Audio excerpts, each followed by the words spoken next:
21세기 아카이브입니다. 저희는 방대한 데이터 속에서 현대사의 중요한 순간들을 포착하고 기록합니다. 지금부터 2004년 11월에 직구촌 탐험을 시작합니다. 기록 속의 그 순간들을 발굴해 볼까요? 11월 1일 아이슬란드 그림스베튼 화산 분화. 아이슬란드 바튼아이웨쿠틀 빙하 아래에 있는 그림스베튼 화산이 분화를 시작했습니다. 이는 아이슬란드에서 가장 활발한 화산 중 하나로 당시 유럽 항공교통에 대한 잠재적 위협으로 주목받았습니다. 중국, 한족 후이족, 민족 갈등.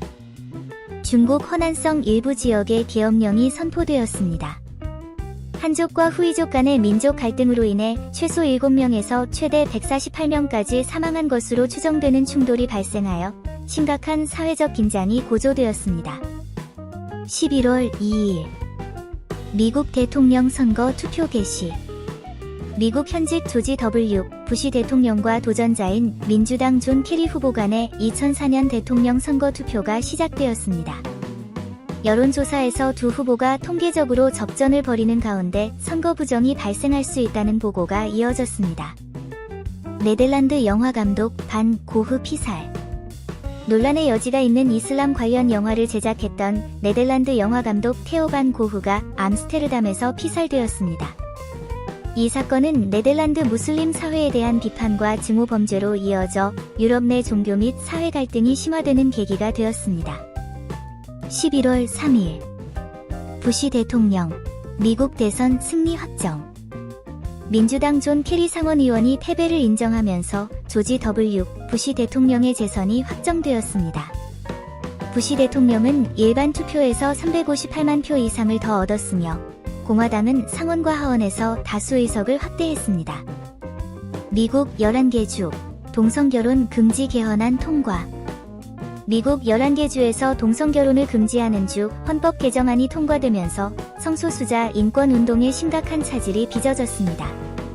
일부 주에서는 동성 커플에게 어떠한 혜택도 부여하는 것을 금지했습니다. 11월 4일 팔레스타인 지도자 아라파트 뇌사 보도. 프랑스 파리 병원에 입원 중이던 야세르 아라파트 팔레스타인 자치정부 수반이 의료 소식통을 통해 공식적으로 뇌사 상태에 빠졌음이 보도되었습니다.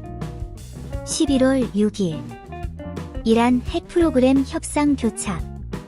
이란과 유럽연합 3국, 영국, 프랑스, 독일 간의 이란 핵 프로그램 논의가 합의 없이 종료되었고, 이 문제는 UN 안전보장이사회에 회부될 가능성이 커졌습니다. 칠레 군부, 피노체트 정권 학대 공식 인정. 칠레 육군 사령관 후안 에밀리오 체이레 장군이 아우구스토 피노체트 정권 하에서 발생한 학대를 도덕적으로 용납할 수 없는 행위였다고 공식 인정하며 군의 기존 입장을 뒤집었습니다. 11월 7일 미 법원, 관타나모만 군사재판 불법 판결. 미국 연방지방법원 판사가 관타나모만 수감자들을 재판하기 위해 미군이 설치한 군사재판 시스템이 불법이라고 판결했습니다. 이라크 총리, 팔루자 총공세 공식 승인. 이아드 알라위 이라크 임시총리가 팔루자와 라마디에 대한 총공세를 공식적으로 승인했습니다.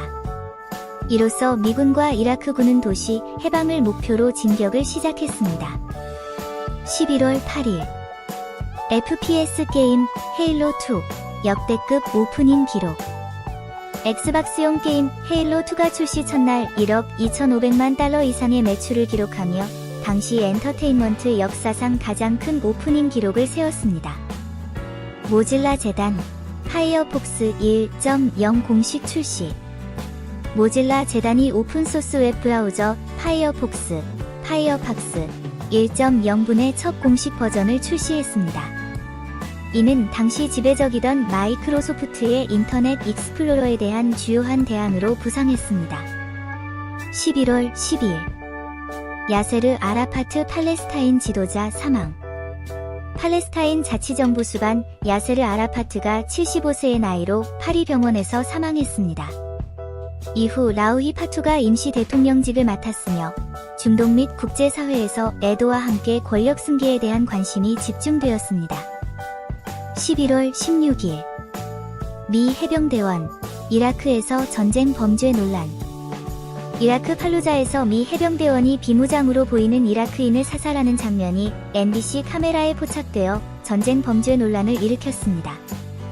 11월 22일 우크라이나 대선 결선 투표 부정 논란.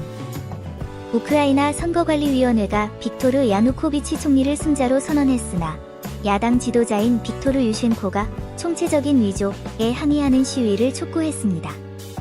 유럽안보협력기구 OSCE는 투표가 국제 기준을 충족하지 못했다고 평가하며 이른바 오렌지 혁명의 도화선이 되었습니다.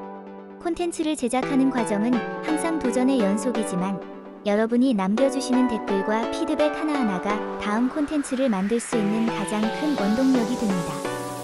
언제나 그렇듯 이 영상이 유익했거나 흥미로웠다면 잊지 말고 좋아요를 눌러주시고 앞으로의 여정에도 함께하고 싶으시다면 구독 버튼을 눌러주세요.